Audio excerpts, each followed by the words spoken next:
میم یہ آپ کے لیے۔ خنسا جو ہی یونیورسٹی سے باہر نکلی اسی وقت ایک لڑکے نے آگے بڑھتے ایک پھولوں کا گلدستہ پکڑایا۔ اس کے ساتھ ایک باکس بھی تھا۔ وہ کوئی ڈیلیوری بوائے تھا۔ اس نے دونوں چیزیں حیران پریشان کھڑی خنسا کے ہاتھ میں پکڑائیں اور تیزی سے آگے بڑھا۔ بات سنیے بھائی، یہ میرا نہیں ہے۔ خنسا ہوش میں آتی فوراً سے اس کی جانب لپکی۔ میم یہ آپ کا ہی ہے، آپ نام چیک کر لیں۔ اس نے رک کر جواب دیا اور پھر بائک سٹارٹ کی۔ جب تک خنسا نام دیکھتی تب تک وہ بائک لے کر رفو چکر ہو چکا تھا۔ بڑی بات ہے بھائی، دن دہاڑے سب کے سامنے تحفے تحائف، یہ چکر کیا ہے؟ خنسا کی دوست لاریب اس کے قریب آتے بولی تھی۔ مجھے نہیں پتا یار، میں نہیں جانتی یہ سب کیا ہے، شاید غلطی سے میری طرف آ گیا، خنسا نے ارد گرد دیکھتے ہوئے کہا تھا۔ تقریباً سب لوگ اسے ہی دیکھ رہے تھے۔ خنسا کو سب کے سامنے بے حد شرمندگی ہوئی تھی۔ اب یوں تو نہ کہو، اس پر تمہارا نام لکھا ہے نا، اور مجھ سے کیا چھپانا یار، میں تو تمہاری دوست ہوں، تم مجھے کھل کر بتا سکتی ہو۔ لاریب نے بکے میں موجود پھولوں کو چھوتے ہوئے کہا تھا۔ میں سچ کہہ رہی ہوں یار، مجھے نہیں پتا یہ کہاں سے آیا اور کس نے بھیجا ہے، خنسا پریشانی سے بولی تھی۔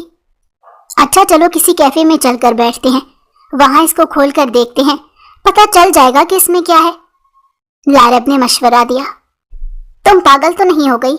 میں کسی کیفے ویفے نہیں جاؤں گی، میں گھر جا رہی ہوں، ماما میرا انتظار کر رہی ہوں گی۔ خنسا نے کیفے کا نام سنتے ہی جھٹ سے انکار کر دیا تھا۔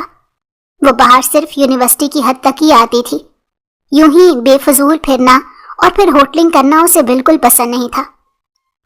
اوفو خنسا، ایک تو تم بھی نا ہر بات میں اپنی ماما کو لے آتی ہو، اتنا وہ پریشان نہیں ہوتی ہوں گی جتنا تم خود کو پریشان ہو جاتی ہو۔ میں تمہارا کوئی بہانہ نہیں سنوں گی، تم میرے ساتھ کیفے جا رہی ہو تو بس جا رہی ہو، سمجھ میں آئی بات؟ اب چلو۔ لاریب اتنا کہتے اس کا ہاتھ پکڑتے اسے کیفے کی طرف لے آئی تھی، جو یونیورسٹی سے صرف 3 منٹ کی مسافت پر تھا۔ اس دوران خنسا بار بار انکار کرتی رہی تھی، مگر لاریب نے اس کے انکار کو کوئی اہمیت نہ دی۔ یہ تم نے اچھا نہیں کیا لاریب، کوئی ہمیں یہاں دیکھے گا تو کیا سوچے گا؟ خنسا کیفے پہنچتے ناراض سے لہجے میں بولی تھی۔ ارے میری جان، تم یہاں کون سا کسی لڑکے کے ساتھ آئی ہو جو تمہیں یہاں کسی کی پرواہ ہے؟ اور دوسرا جہاں تک بات ہے لوگوں کی، تو ان کے پاس سوچنے کے لیے اور بہت سی باتیں ہیں، اتنا فضول وقت نہیں ہے کسی کے پاس کوئی ہمارے بارے میں سوچے گا۔ تم بس یہ بتاؤ کہ تم یہ گفٹ کھول رہی ہو یا پھر میں خود کھولوں، کیونکہ مجھ سے اب اور انتظار نہیں ہو رہا، میں جلد از جلد دیکھنا چاہتی ہوں کہ اس میں آخر ہے کیا۔ لاریب بے تابی سے بولی تھی۔ لو تم ہی کھول لو، مجھے کوئی شوق نہیں، خنسا نے کہتے ہوئے وہ باکس لاریب کی طرف بڑھا دیا تھا، جسے دیکھ کر لاریب فوراً سے اتاولی ہوئی اور باکس کو پکڑتے اسے انریپ کرنے لگی تھی۔ واو، اٹس سو بیوٹیفل۔ جیسے ہی باکس انریپ ہوا، لاریب نے اسے کھولا تھا۔ سامنے ایک خوبصورت سا بریسلیٹ تھا جس پہ کے اور ایم کے الفابیٹ لکھے ہوئے تھے۔ اس کی نفاست دیکھتے لاریب بے حد متاثر ہوئی تھی۔ تبھی وہ خنسا کو اپنی طرف متوجہ کرنے لگی۔ یار ایک مرتبہ دیکھ تو لو، لاریب نے کہا۔ اس کے کہنے پر خنسا اس کی طرف موڑی تھی، مگر لاریب کے ہاتھ میں موجود بریسلیٹ دیکھ کر وہ دم بخود رہ گئی تھی۔ کیا یہ گولڈ کا ہے؟ خنسا بولی تھی۔ لگ تو مجھے بھی یہی رہا ہے۔ لاریب کا دھیان اب اس طرف گیا تھا۔ لیکن یہ مجھے کون بھیج سکتا ہے؟ خنسا کی پریشانی میں مزید اضافہ ہوا۔ اس نے وہ بریسلیٹ واپس باکس میں ڈالتے باکس اپنے بیگ میں رکھ لیا۔ اتنی دیر میں لاریب نے پھولوں کو الٹ پلٹ کرتے ساری طرف دیکھ لیا تھا۔ بھیجنے والے نے اپنے حوالے سے صرف ایم لیٹر ہی لکھا تھا۔ یار خنسا، کون ہے یہ ایم؟ اس ایم کے حوالے سے کہیں کچھ اور بھی تو نہیں؟ لاریب نے پوچھا۔ میں نہیں جانتی، مگر یقین جانو جس دن مجھے پتہ لگ گیا نا، اس روز کہیں کا نہیں چھوڑوں گی میں اسے، خنسا تھوڑی سختی سے بولی تھی۔ جس کسی نے بھی یہ حرکت کی تھی اس کی یہ حرکت خنسا کو بالکل پسند نہیں آئی تھی۔ اب اٹھ بھی جاؤ یا یہیں بیٹھے رہنا ہے؟ خنسا لاریب سے کہتی اٹھ کھڑی ہوئی تھی۔ مگر کچھ منگوا تو لیتی، لاریب نے کہنا چاہا جب خنسا نے اس کی بات بیچ میں ہی کاٹ دی۔ مجھے کچھ نہیں کھانا، मैं जा रही हूँ। खंसा ने बैग कंधे पर डाला और बाहर निकल आई थी। लारैब भागते भागते उसके पीछे आई थी और बमुश्किल उसके साथ पहुंची थी। कुछ ही देर में दोनों अपने अपने घर पहुंच चुकी थी। दोनों के घर एक ही गली में थे। लारैब का घर गली में एंटर होते ही साथ ही पहला घर था, जबकि खंसा का घर उससे 10-12 घर छोड़ने के बाद था। लारैब के वालिदैन का ये अपना घर था, मगर खंसा अपनी वालदा के साथ किराए पर रहती थी। खंसा की वालदा को बेवा हुए 8 साल हो चुके थे। खानदान के बहुत से लोग थे, मगर खंसा की वालदा रिश्तेदारों की असलियत जानने के बाद खुद ही उनसे दूर हो गई थी। वैसे भी वो इस बात पर यकीन रखती थी कि ऐसे रिश्तों में थोड़े फासले बने रहना जरूरी होता है, नहीं तो उनकी कड़वाहट से इंसान उनको छोड़ने पर मजबूर हो जाता है। हर वक्त सर पर चढ़ने रहने से रिश्ते अपनी वक़्त खो देते हैं। खंसा यूनिवर्सिटी के 2nd ईयर में थी। उसकी वालदा आरफा बेगम घर में बेकिंग का काम करती थी, या यूं कहना मुनासिब था कि उनकी छोटी सी बेकरी थी, जिससे उनके घर का किराया और बाकी खर्चे आसानी से निकल आते थे। शाम में खंसा भी बच्चों को ट्यूशन पढ़ाकर आरफा बेगम का हाथ बटाया करती। वो घर पहुंची तो आरफा बेगम उसी के मुंतजर थी। कहाँ रह गई थी तुम? तुम्हें पता है पूरे 20 मिनट लेट आई हो, आरफा बेगम ने पूछा। मामा थोड़ी देर लारैब के साथ कैफे चली गई थी। लारैब को वहां की कॉफी ट्राई करनी थी तो, खंसा ने जवाब दिया। फूलों का गुलदस्ता उसने आते ही फेंक दिया था, जबकि वो बॉक्स अभी तक उसके बैग में ही था। मुझे इत्तला तो कर देती, आरफा बेगम बोली। ओके मामा, आइंदा ऐसा नहीं होगा। खंसा ने बात खत्म की थी। आरफा बेगम जब तक खाना गर्म करके लाई, तब तक खंसा कपड़े बदलकर फ्रेश हो चुकी थी। दोनों माँ बेटी मिलकर खाना खाने लगी थी। आछी रंग की नेट की बारीक नाइटी पहने वो अपनी तमाम तर हशर सामानियों के साथ कहर ढा रही थी। बज़ाहिर तो वो ड्रेसिंग के आगे बैठे अपने बालों को सुलझा रही थी, मगर उसकी नजरें आईने में नजर आते मुनीर इब्राहिम के अक्स पर थीं, जो बेड पर लेटा उससे बेनियाज मोबाइल फोन पर मसरूफ था। लैला को अपना नजरअंदाज होना बिल्कुल पसंद नहीं आया। वो पिछले कई दिनों से नोट कर रही थी।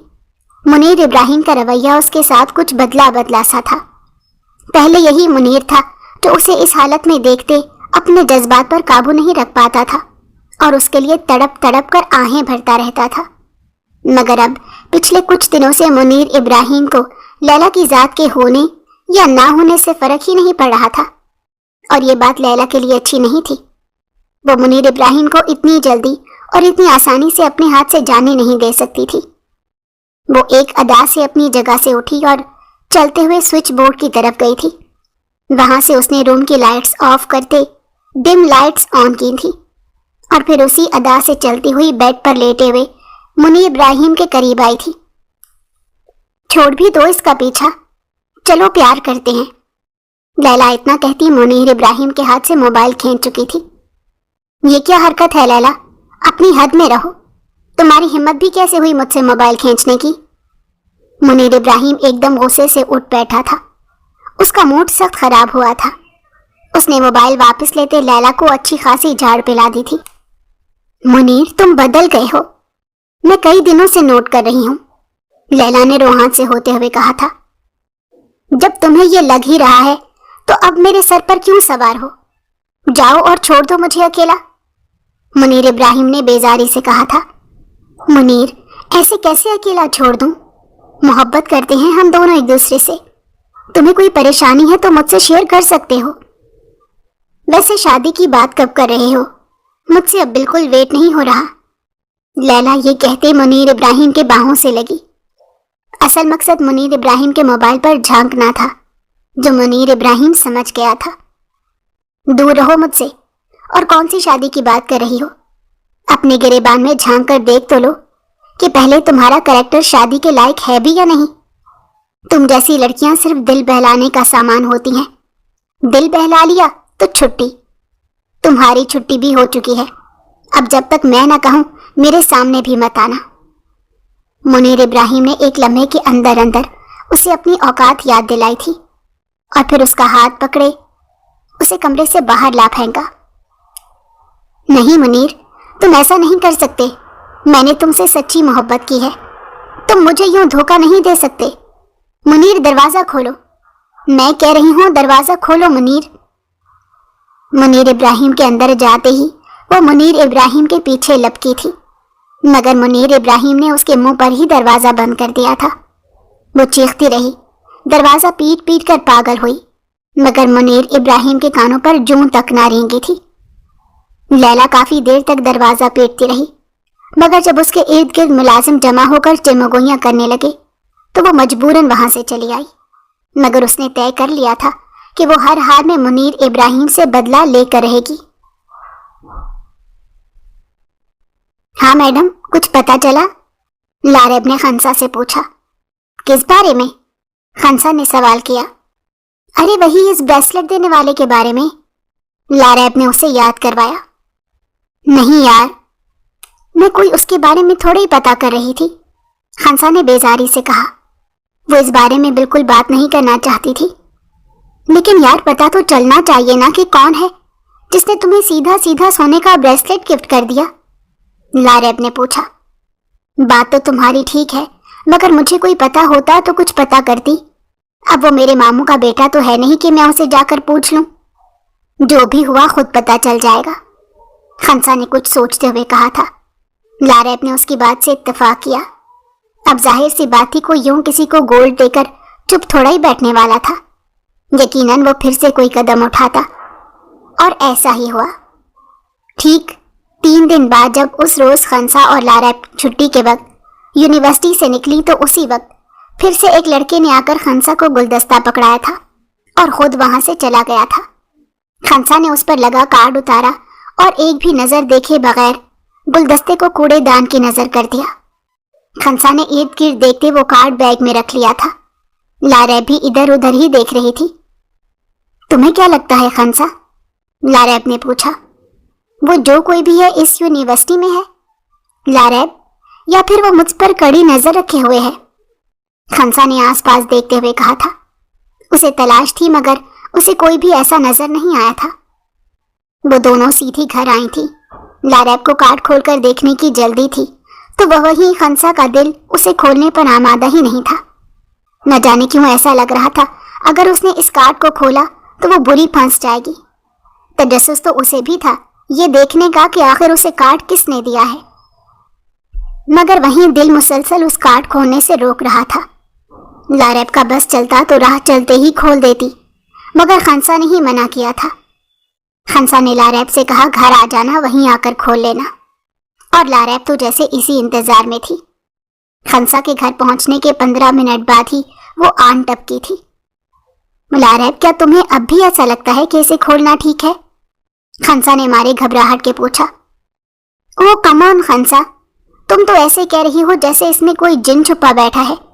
جیسے ہی تم اسے کھولو گی وہ تمہارے ساتھ چپک جائے گا۔ ہٹو، مجھے دو، تم نہ کھولو، تم تو سدا کی ڈرپوک۔ لاریب نے اتنا کہتے اس کے ہاتھ سے کارڈ لیتے کھول لیا۔ کیسی ہو میری جان؟ امید ہے کہ تم بالکل ٹھیک ہو، مگر میں ٹھیک نہیں ہوں۔ جس روز سے تمہیں دیکھا ہے اس روز سے میں تم پر اپنا سب کچھ ہار بیٹھا ہوں۔ تمہارے بغیر ایک پل مجھ پر بھاری ہے۔ میں تمہیں بتا نہیں سکتا کہ میں تم سے کتنی محبت کرتا ہوں۔ تمہیں میرا تحفہ کیسا لگا؟ میں نے بہت محبت سے خریدا ہے، امید ہے پسند آیا ہوگا۔ ناپسند آنے والی تو بات ہے ہی نہیں۔ میں بہت جلد اپنے گھر والوں کو تمہارے گھر بھیجنا چاہتا ہوں، مگر اس سے پہلے مجھے ایک مرتبہ تم سے ملنا ہے۔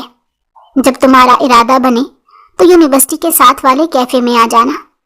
ہمیشہ تمہارا منتظر رہوں گا، تمہارا ایم۔ لاریب نے کارڈ نما خط اونچی آواز میں پڑھا تھا۔ اس کا ایک ایک لفظ خنسا نے بخوبی سنا تھا اور اب وہ تھر تھر کانپ رہی تھی۔ خنسا ریلیکس یار، کیا ہو گیا؟ اٹس جسٹ لیٹر، اور جو کچھ اس میں لکھا ہے مجھے تو ایک لفظ سچ لگ رہا ہے۔ تمہیں تو خوش ہونا چاہیے کہ کوئی تمہیں اس قدر پیار کرتا ہے۔ لاریب اس کے ساتھ اپنا آپ لگاتے ہوئے بولی تھی۔ مجھے نہیں چاہیے ایسا پیار۔ اگر ماما کو پتا چلا نا تو وہ میری یونیورسٹی بند کروا دیں گی۔ میری پڑھائی کا کیا ہوگا؟ خنسا مستقبل کا بھیانک نقشہ کھینچتے ہوئے رو پڑی تھی۔ ارے پگلی، وہ تو کہہ رہا ہے کہ وہ اپنے والدین کو تمہارے گھر لائے گا، پھر اس میں پریشانی والی کیا بات ہے؟ लारैब ने उसकी परेशानी कम करनी चाहिए थी, लेकिन अगर वो अच्छा नहीं हुआ तो? खंसा ने एक और खदशा बयान किया। वो भी देख लेंगे। खंसा, वैसे भी उसने तुम्हें कहा है कि वो तुमसे मिलना चाहता है। तुम उससे मुलाकात डन करो, फिर देख लेंगे कि वो कौन है और कैसा है। लारैब ने मशवरा दिया था। मैं उससे किसी सूरत नहीं मिलूंगी। खंसा ने साफ इनकार किया। मिलोगी नहीं तो पता कैसे चलेगा कि वो कौन है और कैसा है? लारैब ने उसकी अकल पर मातम किया था। उन दोनों के दरमियान काफी हद तक बहस चलती रही थी। लारैब का ख्याल था कि खंसा को उस शख्स से मिल लेना चाहिए, मगर खंसा उस शख्स से मिलने के हक में बिल्कुल नहीं थी। लेकिन खैर, लारैब के आगे खंसा की पहले कहाँ चली थी जो अब चलती। उसने खंसा को वहां जाकर उससे मिलने पर आमादा कर लिया। अगले रोज वो यूनिवर्सिटी गई। सिर्फ 2 ही लेक्चर लिए और फिर यूनिवर्सिटी से निकल आई थी। अब उन दोनों का रुख कैफे की तरफ था। वो तेज तेज कदमों से चलती कैफे में बैठ गई थी। उन्हें वहां बैठे आधे घंटे से ऊपर का वक्त हो चुका था, मगर अभी तक कोई भी वहां पर नहीं आया था। लारैब, तुमने फजूल में मुझे यहाँ लाकर बिठा दिया। न जाने कौन सर फिरा है जो हमें यहाँ बुलाकर खुद न जाने कहाँ छुप गया। खंसा ने कहा था। सब्र कर जाओ, अभी हमें आए वक्त कितना हुआ है, इतनी देर तो लग ही जाती है। लारैब ने कहा। मुझे नहीं लगता कि वो आएगा। उसे क्या पता कि हम यहाँ आए हुए हैं। हो सकता है कि वो इस बात से बेखबर हो। खंसा ने खुद से अंदाजा लगाया। ऐसी कोई बात नहीं है, और जहां तक बात बेखबर होने की है तो मुझे नहीं लगता कि तुम्हारी ये बात सही है, क्योंकि मुझे तो ये लगता है कि वो तो तुम्हारे पल पल की खबर रखे हुए है। लारैब ने गहरी संजीदगी से जवाब दिया था। चलो देख लेते हैं कि मौसूफ कितने बाखबर हैं, खंसा ने कहा और 2 कप कॉफी ऑर्डर कर दी। यूं फजूल में बैठना उसे ठीक नहीं लग रहा था। थोड़ी देर बाद वेटर ने कॉफी सर्व की तो वो कॉफी के हल्के हल्के सिप लेने लगी। उन्हें बैठे काफी देर हो चुकी थी। उनकी दूसरी कॉफी खत्म हुए भी 40 मिनट गुजर चुके थे, मगर वहां कोई नहीं आया था। चलो लारैब, मुझे नहीं लगता कि किसी ने आना है, खंसा कहती उठ खड़ी हुई थी। लारैब ने भी उसकी तकलीद की थी। मुनीर इब्राहिम आईने के सामने खड़ा गुनगुनाते हुए खुद पर परफ्यूम स्प्रे कर रहा था। वो निक सिक से तैयार हुआ था। नेवी ब्लू कलर का 3 पीस सूट पहने, बाहों में नफीस कलेक्शन के जूतों में मुकेद थे, कलाई पर महंगी घड़ी पहने, बालों को जेल की मदद से पफ स्टाइल में सेट किया गया था। उसने एक नजर अपनी भरपूर तैयारी पर डाली थी। वो था ही इतना हैंडसम कि कोई भी लड़की उसकी दीवानी हो सकती थी, मगर वो किसी लड़की का दीवाना नहीं होता था।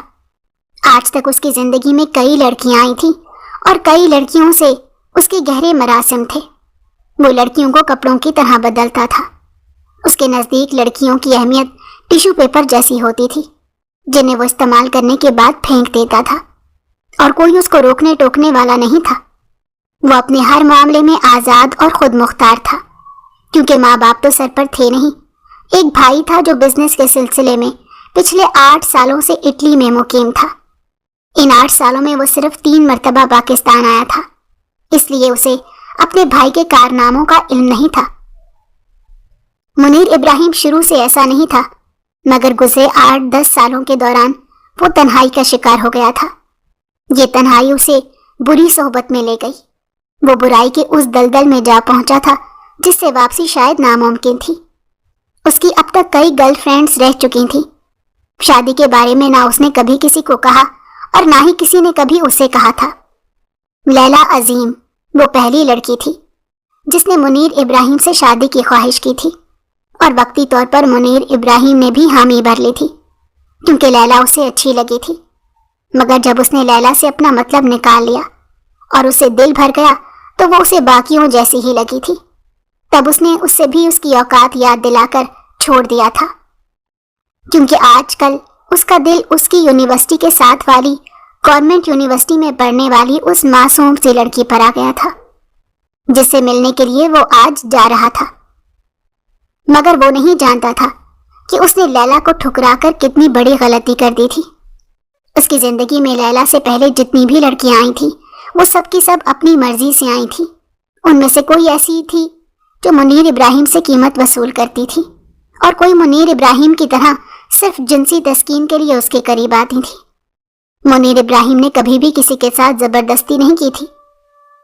لیلا کے معاملے میں اس نے جھوٹ بولا تھا، جبکہ خنسا کے ساتھ بھی اس نے شادی کرنے کا جھوٹ بولا تھا۔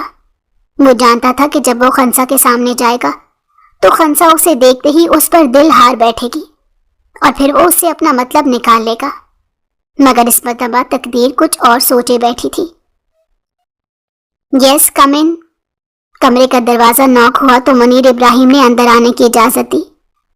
سر، کام ہو گیا، وہ کیفے پہنچ چکی ہیں۔ ایک ملازم اندر آتے سر جھکائے مؤدب انداز میں بولا تھا۔ دیٹس ویری گڈ، اوکے میں جا رہا ہوں، تم الرٹ رہنا، بھائی کی کال آئی تو تم نے سننی ہے، مجھے کوئی شکایت نہ ملے، اوکے؟ منیر ابراہیم کار کی کیز اٹھاتے ہوئے جنید نامی ملازم سے مخاطب ہوا تھا۔ جی سر، آپ بے فکر رہیں، جیسا آپ کہیں گے ویسا ہی ہوگا، جنید نے کہا۔ منیر ابراہیم نے سر اس بات میں ہلاتے اسے جاننے کا کہا۔ اس پر منیر ابراہیم کو پورا بھروسہ تھا، وہ اس کا پی اے بھی تھا۔ منیر ابراہیم کار کی کیز کو انگلیوں پر گھماتے نیچے اترا اور کار پورچ میں کھڑی اپنی نئی گاڑی کی طرف بڑھ گیا جو آج رات ہی پہنچائی گئی تھی۔ نواز بات سنو، ادھر آؤ۔ گاڑی کا دروازہ کھول کر اس نے کچھ سوچتے ڈرائیور کو آواز لگائی۔ جی صاحب جی، نواز اس کے پاس آ کر بولا۔ یہ لو کیز، گاڑی سٹارٹ کرو، تم میرے ساتھ جاؤ گے۔ منیر ابراہیم نے گاڑی کی چابی اس کی طرف اچھالی اور خود گاڑی کی بیک سیٹ پر جا بیٹھا تھا۔ نواز نے چابی پکڑتے ڈرائیونگ سیٹ سنبھالی تھی۔ کچھ ہی دیر میں ان کی گاڑی اپنی منزل کی طرف گامزن ہو گئی تھی۔ منیر ابراہیم نے ہیڈ فون لگاتے اونچی آواز میں میوزک لگا لیا اور آنکھیں بند کر کے سیٹ کی پشت پر سر ٹکا لیا۔ نواز محتاط انداز میں ڈرائیونگ کر رہا تھا، مگر کچھ آگے جاتے ہی اسے کسی گڑبڑ کا احساس ہوا۔ اس نے چیک کیا تو اس کا اندیشہ درست تھا۔ اس نے فوراً منیر ابراہیم کو پکارا تاکہ اسے اس بابت بتا سکے۔ صاحب جی، نواز نے منیر ابراہیم کو پکارا، مگر اس نے کوئی جواب نہ دیا۔ اسے آواز جاتی تو وہ جواب دیتا نا۔ اس نے تو بوسٹ والیوم پر گانے چلائے ہوئے تھے۔ اب اس نے گاڑی رکنے پر ہی ہوش کی دنیا میں واپس آنا تھا، مگر گاڑی تو تب رکتی جب اس کی بریکس لگتی۔ نواز نے اپنی طرف سے پوری کوشش کر لی تھی، مگر گاڑی کی دونوں بریکس فیل تھیں، کوئی ایک بھی کام نہیں کر رہی تھی۔ اوپر سے گاڑی کی سپیڈ بھی کم نہیں ہو رہی تھی۔ صاحب جی، صاحب جی، نواز مسلسل منیر ابراہیم کو آوازیں دے رہا تھا، مگر جواب ندارد تھا۔ نواز نے پیچھے مڑتے اس کا گھٹنا ہلایا۔ اسی لمحے اس کی نگاہ ہٹی۔ جب تک منیر ابراہیم نے ہیڈ فون اتارے تب تک گاڑی آگے سے آتے ڈمپر سے جا ٹکرائی تھی۔ ایک زوردار دھماکے کی آواز آئی اور اس کے ذہن پر مکمل تاریکی چھا گئی تھی۔ منیر ابراہیم کو ہوش آیا تو اس نے خود کو اسپتال کے بستر پر پایا تھا۔ اس کے سر، بازو اور سینے پر کافی چوٹیں آئی تھیں۔ شکر تھا کہ وہ کسی بھی فریکچر سے بچ گیا تھا، مگر نواز بیچارہ موقع پر ہی دم توڑ گیا تھا۔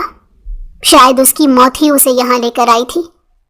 تحقیق کے بعد پتہ چلا کہ گاڑی کی دونوں بریکس پہلے سے ہی فیل تھی۔ منیر ابراہیم نے فوراً سے شو روم سے رابطہ کیا جس سے گاڑی آئی تھی۔ وہ سب قسمیں کھا رہے تھے کہ ان کے پاس سے گاڑی بالکل ان ٹچ کنڈیشن میں گئی ہے۔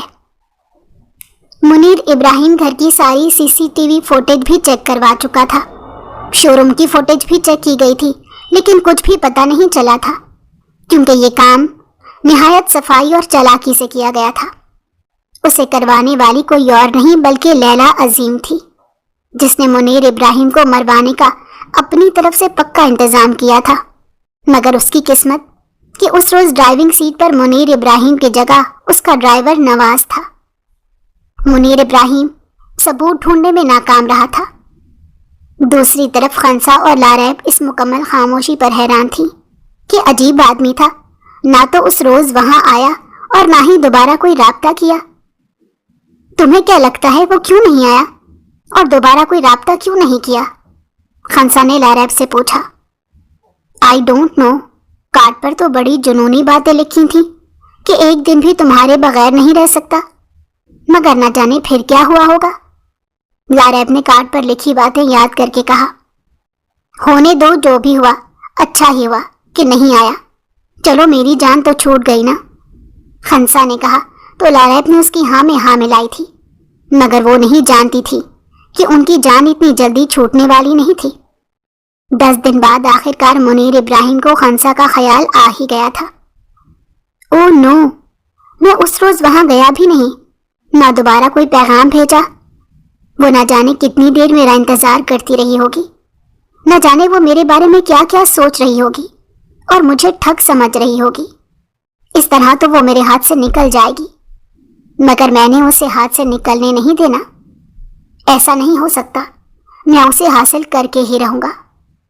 मुनीर इब्राहिम खुद से कहते एकदम से जुनूनी हुआ था और उसी दम उसने फैसला कर लिया था कि उसे क्या करना है। हाँ जुनैद, कहाँ हो तुम?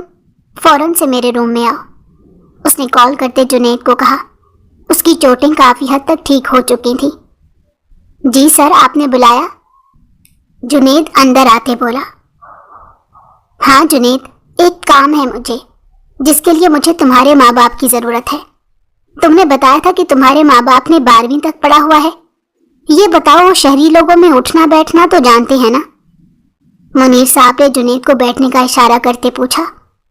जी सर, मेरे अम्मी अब्बू दोनों पढ़े लिखे हैं, और जहाँ तक बात शहर में उठने बैठने की है तो वो इस तौर तरीके से भी वाकिफ हैं।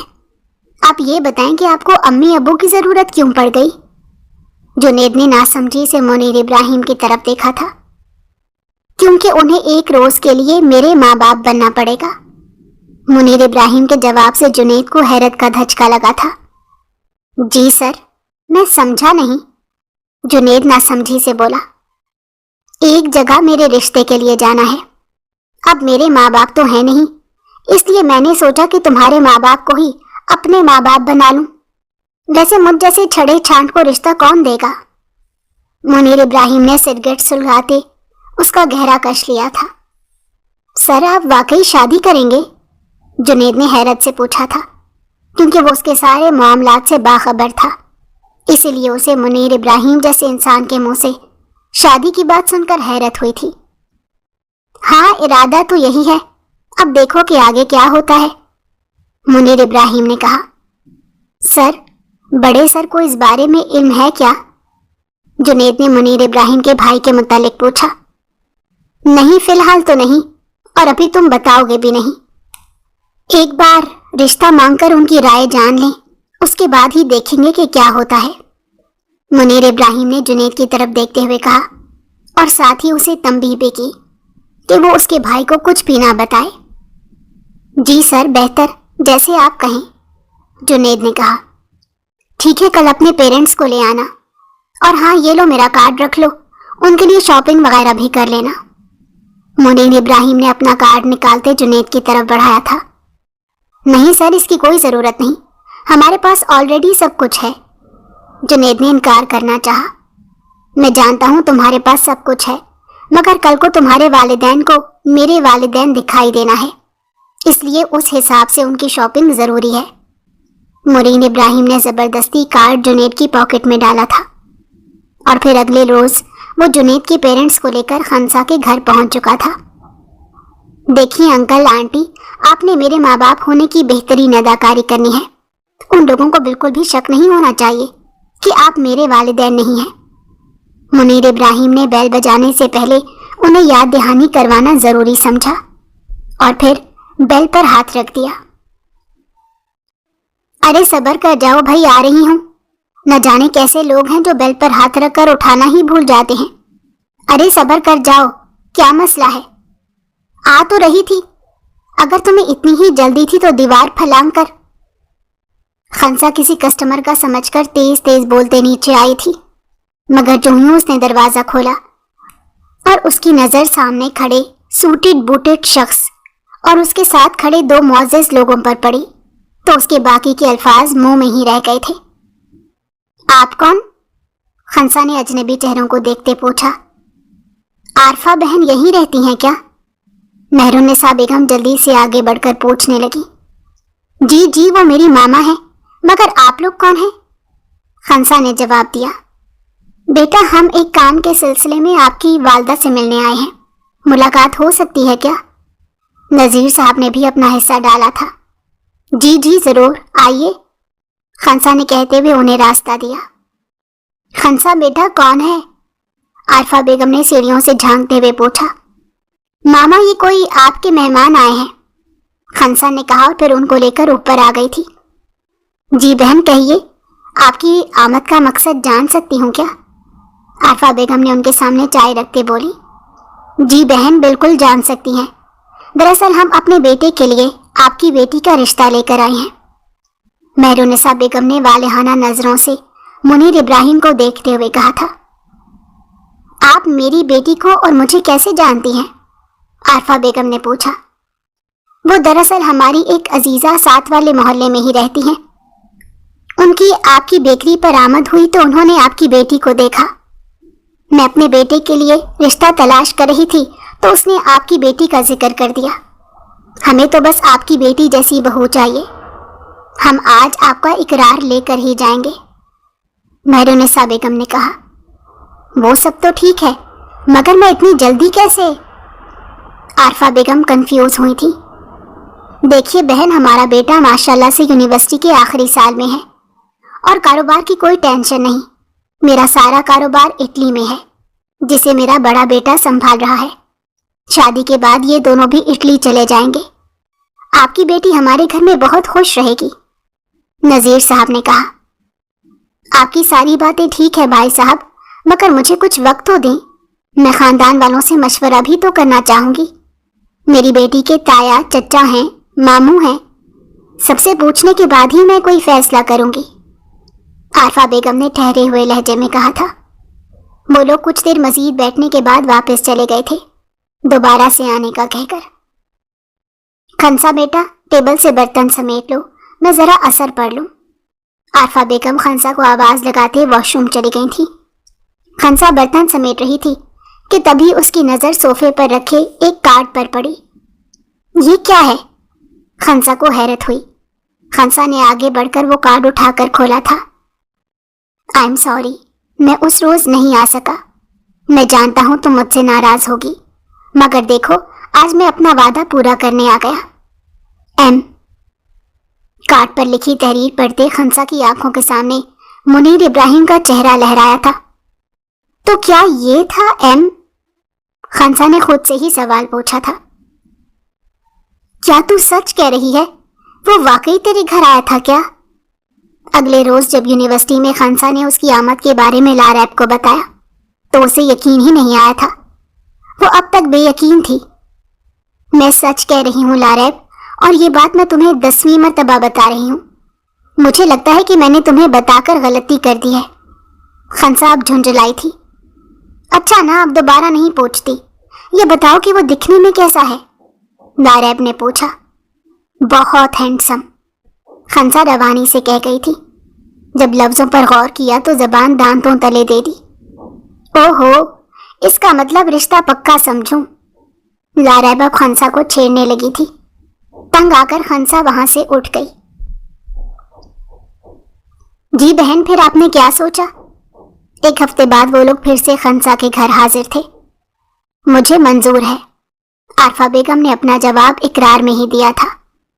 बहुत बहुत मुबारक हो बहन, हमें यकीन था आप हमें इनकार नहीं करेंगी। मेहरुन्निसा बेगम ने उठकर आरफा बेगम को गले लगाया। उनके गले लगाने का अंदाज आरफा बेगम को खालिस देहाती लगा था। वो ठुटकी थी। वही मेहरुन्निसा बेगम को भी अपनी गलती का एहसास हुआ। तो बहन कहिए, फिर कब आए निकाह की रस्म के लिए? दरअसल हमने ये तय किया है कि अभी बच्चों का निकाह कर दें, फिर बाद में जब मुनीर की पढ़ाई मुकम्मल हो जाएगी तो रुखसती कर लेंगे। क्या ख्याल है आपका? नजीर साहब ने फौरन से बात संभाली थी। जैसा आपको मुनासिब लगे भाई साहब, आप जिस रोज मर्जी तशरीफ ले आए, नेक काम में देरी नहीं होनी चाहिए, आरफा बेगम ने सर झटकते हुए कहा था। तो फिर ठीक है, आज से 10 रोज बाद जुम्मे का मुबारक दिन है, उस रोज हम आपके पास आएंगे, नजीर साहब ने कहा। खंसा को बुलाकर मेहरुन्निसा बेगम ने उसके हाथ पर शगुन के तौर पर काफी सारे नोट रखे थे। खंसा शर्मा सी गई थी। मुनीर इब्राहिम सबसे नजरें बचा बचा कर उसे इशारे भी करता रहा था, मगर उससे मारे शर्म की अपनी नजरें ही उठाई ना गई। अलबत्ता उनके जाने के बाद लारैब ने उसका खूब रिकॉर्ड लगाया और वो लाल टमाटर बनी फिर रही थी। वो नींद में थी जब मुसलसल होती वाइब्रेशन से उसकी आंख खुली। उसने वक्त देखा तो रात के 12 बज रहे थे। मोबाइल कॉल आने के बायस थरथरा रहा था। उसने देखा तो कोई अननोन नंबर था।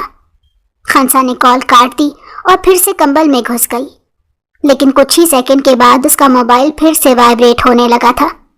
खंसा ने फिर से कॉल काट दी, मगर कॉल करने वाला शायद कोई ढीठ था जो मुसलसल कॉल किए जा रहा था। तंग आकर खंसा ने मोबाइल को एरोप्लेन मोड पर कर दिया और खुद सो गई। मुनीर इब्राहिम ने मायूस होकर उसके नंबर पर टेक्स्ट भेजा और मोबाइल रख दिया था। अगली सुबह जब खंसा ने मोबाइल को साइलेंट से हटाया तो उस नंबर की लातादाद कॉल के साथ एक मैसेज भी आया हुआ था। खंसा ने मैसेज ओपन किया। ये तुमने बिल्कुल अच्छा नहीं किया। बंदा कम से कम कॉल तो उठा लेता है। इतनी कॉल्स की हैं मैंने। खैर, मैं तुम्हें बर्थडे विश करने के लिए कॉल कर रहा था। Happy birthday to you. और हाँ, शाम में तुम्हारे लिए कुछ स्पेशल करना चाहता हूँ। लोकेशन व्हाट्सएप कर दी है। कल शाम घर पर आ जाना, मैं इंतजार करूंगा। इनकार नहीं करना प्लीज। मैं मुनीर इब्राहिम। मैसेज पढ़कर खंसा को अफसोस हुआ था कि उसने उसकी कॉल क्यों नहीं उठाई। खैर, शाम में वो तैयार हो गई थी, क्योंकि वो मुनीर इब्राहिम को ज्यादा इंतजार नहीं करवाना चाहती थी। आरफा बेगम से वो कहकर इजाजत ले चुकी थी। मुनीर इब्राहिम उसे निकाह की शॉपिंग के लिए मार्केट ले जा रहा है। आरफा बेगम ने उसे जल्दी वापस आने की ताकीद की। वैसे तो वो इस हक में नहीं थी, मगर अब बेटी के ससुराल का मामला था, इसलिए वो मान गई थी। खंसा ने स्याह रंग का पैरों को छूता रेशमी फ्रॉक जेब किया था, जिस पर नफीस गोल्डन कलर का काम किया गया था। पाँव में सिंपल गोल्डन खुस्सा पहना और बालों का जोड़ा बनाकर कैचर लगा लिया। मेकअप के नाम पर उसने हल्का सा ग्लोज लगाया और आंखों में लाइनर की बारीक लाइन लगाई थी। वो बहुत खूबसूरत लग रही थी। कलाइयों में उसने गोल्डन और स्याह मिक्स करके चूड़ियां पहनी थी। वो घर से बाहर निकली, उसकी मंगवाई गई कैब आ चुकी थी। उसने सोचा कि मुनीर इब्राहिम को एसएमएस करके अपने आने का बता दे, मगर फिर उसे सरप्राइज देने का सोचकर उसने अपना इरादा तर्क कर दिया था। मगर वो नहीं जानती थी कि वहां पहुंचकर वो खुद सरप्राइज होने वाली थी। उसे इतना बड़ा धचका लगने वाला था कि जिसका उसे अंदाजा तक नहीं था। गाड़ी मखसूस मंजिल के जानिब रवां दवां थी। 40 मिनट बाद वो अपनी मंजिल मकसूद तक पहुंच चुकी थी। गाड़ी एक शानदार इमारत के सामने रुकी। इतना शानदार घर देखकर खंसा की आंखें खुल गई थीं। उसने नीचे उतरते कैब वाले को किराया दिया और अपने कदम बंगले की अंदरूनी जानिब बढ़ा दिए। दरवाजे पर कोई भी गार्ड नहीं था। खंसा हैरत से चारों जानिब देखती अंदर दाखिल हुई। उसे कोई भी नजर नहीं आ रहा था। सारी तरफ सन्नाटा था। यूं लग रहा था जैसे पूरा घर खाली हो। एक वसी लॉन अबूर करने के बाद खंसा लाउंज में पहुंच गई थी। अंदरूनी जानिब जाते ही उसके कानों में बातों की आवाज सुनाई दी। वो उस कमरे की जानिब चल पड़ी, मगर जैसे ही उसने अंदर से आने वाली आवाजें सुनी, उसके पैरों तले से जमीन निकल गई थी। यार, मुनीर आई नहीं अभी तक। तेरी छमक छलो, फोन तो कर, पता तो चले कि वो आ भी रही है या यूं ही हम उसके इंतजार में बैठे सूख रहे हैं। अंदर से एक आवाज आई थी। अरे आएगी, जरूर आएगी, ना आने वाली कौन सी बात है। मुनीर इब्राहिम ने बुलाया है उसे, कोई ऐसी वैसी बात थोड़ा ही है। और तुम लोग ना सब्र करो जरा, उस पर पहला हक मेरा है। फिर मेरे बाद जिसका दिल चाहे, जो दिल में आए उसके साथ करना। मुनीर इब्राहिम के लफ्जों ने गोया खंसा पर सातों आसमान तोड़कर गिरा दिए थे। वो अच्छी तरह समझ रही थी कि मुनीर इब्राहिम क्या बात कर रहा था। वो इस कदर घटिया हो सकता था, खंसा ने कभी ख्वाब में भी नहीं सोचा था। इतनी बड़ी हकीकत खुलने पर खंसा के कदम लड़खड़ाए थे। उसने दीवार का सहारा लेना चाहा, मगर उसके हाथों की टक्कर लगने से दरवाजे के साथ पड़ा गुलदान छनाके की आवाज के साथ जमीन बोस हुआ। खंसा को कदमों की आवाज दरवाजे की तरफ बढ़ती हुई आई तो वो जल्दी से वहां से भाग निकली। मुनीर इब्राहिम और उसके दोस्त खंसा के पीछे पीछे थे। खंसा ने अपनी पूरी जान लगा दी थी भागने में। उसकी अकल ने बर वक्त काम किया था। उसने अपना रुख मार्केट की तरफ मोड़ लिया था। वो रश ज्यादा था जो उसके लिए कारआमद साबित हुआ। वो तेज तेज भाग रही थी। उसकी सांस बेहद फूल चुकी थी। उसकी टांगें अब जवाब दे गई थी। उसने पीछे मुड़कर देखा। उसे मुनीर इब्राहिम और उसके दोस्त नजर नहीं आए थे। उसके इर्द गिर्द बहुत हुजूम था और बहुत से लोग थे। वो शायद मुनीर इब्राहिम और उसके दोस्तों की नजरों से ओझल हो चुकी थी। उसने रुककर एक गहरी सांस ली और फिर इधर उधर छुपने की जगह तलाश करने लगी, क्योंकि इस वक्त उसे नहीं पता था कि वो इस वक्त कहाँ है और कहाँ नहीं। वो अनदेखी सिमत भागी थी, इसीलिए उसे इस वक्त बिल्कुल भी जगह का तायु नहीं था। उसने पास खड़ी एक गाड़ी देखी जिसकी डिग्गी खुली हुई थी। उसके करीब फिलवक्त कोई भी नहीं था। खंसा को छुपने के लिए फिलहाल यही बेहतर जगह लगी। उसने सोचा थोड़ी देर यहाँ गाड़ी की डिग्गी में छुप जाती हूँ। जब वो लोग ढूंढकर चले जाएंगे तो बाहर निकल आऊंगी। मगर वो नहीं जानती थी कि ये गाड़ी फिर से उसे वहीं ले जाने वाली थी जहां से अभी वो अपनी इज्जत बचाकर भागी थी। खैर, खंसा ने एक मर्तबा फिर से इर्द गिर्द देखा। शायद गाड़ी के मालिक को तलाश करना चाह रही थी, मगर जब कोई भी नजर नहीं आया तो मौके को गनीमत जानते वो गाड़ी की डिग्गी में घुस गई और डिग्गी नीचे कर ली। वक्त गुजरता गया। उसे गाड़ी की डिग्गी में छुपे काफी वक्त गुजर गया था, मगर वो बाहर ना निकली थी। जैसे ही उसने बाहर निकलने का सोचा, उसी दम गाड़ी स्टार्ट होकर चलने लगी थी। खंसा और भी घबरा गई। वो और भी बुरी तरह फंस गई थी। या अल्लाह पाक, ये गाड़ी अब मुझे कहाँ लेकर जा रही थी? ये तो मेरे साथ वो वाला मामला हो गया कि आसमान से गिरा और खजूर में अटका। एक मुसीबत से जान छूटी नहीं कि मैं अब दूसरी में फंस गई हूँ। अब ना जाने इसकी ब्रेक कहाँ जाकर लगेगी। खंसा ने परेशानी से सोचा था। गाड़ी 10 मिनट तक मुसलसल चलती रही थी। उसके बाद रुक गई। खंसा ने शुक्र का सांस लिया था। वो फौरन से पहले गाड़ी की डिग्गी से निकली थी।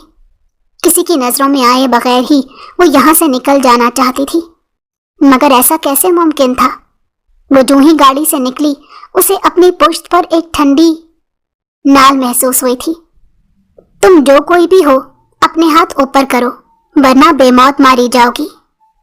उसे एक सर्द आवाज सुनाई दी, जिसे सुनकर उसकी रीढ़ की हड्डी में सनसनाहट हुई थी। नहीं नहीं, प्लीज मुझे मत मारना, मैंने कुछ नहीं किया। खंसा ने पीछे मुड़ते डरते डरते कहा था। एक गार्ड उसके सर पर बंदूक ताने खड़ा था। क्या हुआ? कौन है ये? तभी असनान इब्राहिम वहां आते पूछने लगा। सर, ये लड़की आपकी गाड़ी की डिग्गी से निकली है। जरूर ये किसी मकसद के लिए आई थी। वो तो ये भाग रही थी तो मैंने देख लिया। गार्ड ने फौरन उसे सुनान इब्राहिम को सारी रिपोर्ट दी। अच्छा, ऐसा करो, इसे अंदर ले आओ, वहीं इससे पूछताछ करते हैं, असनान इब्राहिम ने कहा। गार्ड खंसा को बंदूक की नोक पर लिए अंदर बढ़ने लगा था कि जब भी खंसा की नजर उस इमारत पर पड़ी, उसके चेहरे का रंग एकदम फक हो गया था। वो कभी असनान को देख रही थी तो कभी इस इमारत को। ये वही घर था जिसे वो अभी कुछ देर पहले भाग कर गई थी, और असनान इब्राहिम कोई और नहीं बल्कि मुनीर इब्राहिम का बड़ा भाई था, जो इटली से आज अचानक बिना बताए आया था। मैं इस घर में नहीं जाऊंगी, खंसा रोते हुए पीछे हुई थी। क्यों नहीं जाओगी? उसको रोते देखकर असनान इब्राहिम बेख्तियार उसकी तरफ मुतवज्जो हुआ। अभी ये लड़की ठीक थी और अभी अचानक इसका रोना असनान इब्राहिम को उसकी तरफ मुतवज्जो कर गया था। वहां अंदर मुनीर इब्राहिम और उसके दोस्त मेरी इज्जत पामाल कर देंगे, वो तड़प कर बोली थी। ये क्या कह रही हो तुम? होश में तो हो? तुम कैसे जानती हो मेरे भाई को और उसके मुतल्लिक क्या बकवास कर रही हो? असनान इब्राहिम उसके मुंह से अपने भाई का नाम सुनते ही गुस्से से उसकी तरफ बढ़ा और उसका बाजू दबोच कर पूछने लगा। जवाबन खंसा उसे सब कुछ बताती चली गई थी कि कैसे मुनीर इब्राहिम अपने माँ बाप के साथ उसका रिश्ता मांगने आया था, پھر کیسے ان دونوں کے نکاح کی ڈیٹ فکس ہوئی، اور پھر آج وہ کیسے منیر ابراہیم کے کہنے پر یہاں آئی تھی، اور یہاں آ کر اس نے کیا سنا تھا۔ میں کیسے مان لوں کہ تم سچ کہہ رہی ہو سکتا ہے تم خود غلط ہو اور الزام میرے بھائی پر لگا رہی ہو، اسنان ابراہیم اس سے پوچھنے لگا۔ وہ بالکل ٹھیک کہہ رہی ہے۔ اس سے پہلے کہ خنسا اپنی صفائی میں کچھ کہتی، لیلا وہاں پر چلی آئی تھی۔ تم کون ہو؟ اسنان اس کی طرف مڑا۔ میں لیلا عظیم ہوں، اور بدقسمتی سے تمہارے بھائی کی ہونے والی ناجائز اولاد کی ماں بھی۔ مجھے پتا تھا کہ تم یوں یقین نہیں کرو گے، اس لیے ثبوت ساتھ لائی ہوں۔ لیلا نے پرس سے کچھ تصاویر اور رپورٹس نکالتے حیرت سے بت بنے کھڑے اسنان ابراہیم کے ہاتھوں میں دے دی۔ اسنان جوں جوں سب دیکھتا گیا تھا، اس کے پیروں تلے سے زمین نکلتی چلی گئی تھی۔ اس نے تو کبھی سوچا بھی نہیں تھا کہ اس کا بھائی ایسا بھی ہو سکتا ہے۔ وہ تو اسے اب تک بچہ سمجھتا آیا تھا۔ اس نے گارڈ سے بندوق چھینی اور تیزی سے اندر کی جانب لپکا کہ تبھی اس کا ارادہ سمجھتی لیلا تیزی سے اس کے راستے میں آئی۔ وہ سب سے زیادہ مجرم میرا ہے، اس کو سزا دینے کا حق بھی صرف مجھے ہے، لیلا نے کہا۔ بولو کیا چاہتی ہو تم؟ اسنان نے لیلا سے پوچھا۔ میری اور منیر ابراہیم کی شادی کروا دو۔ جو اس نے کیا، میں اسے اس کی سزا پل پل دینا چاہتی ہوں، لیلا نے کہا تھا۔ اسنان کو بھی اس کی بات ٹھیک لگی تھی۔ اس سے بڑی سزا اس کے لیے اور کیا ہو سکتی تھی کہ جس کو اس نے بازاری عورت سمجھا تھا وہی اس کی بیوی بن جائے۔ اسنان نے یوں ہی کیا تھا۔ منیر ابراہیم کے لاکھ انکار کرنے کے باوجود اسنان نے اس کی شادی لیلا سے کروا دی، اور خود پورے خلوص سے خنسا کا ہاتھ تھام لیا تھا۔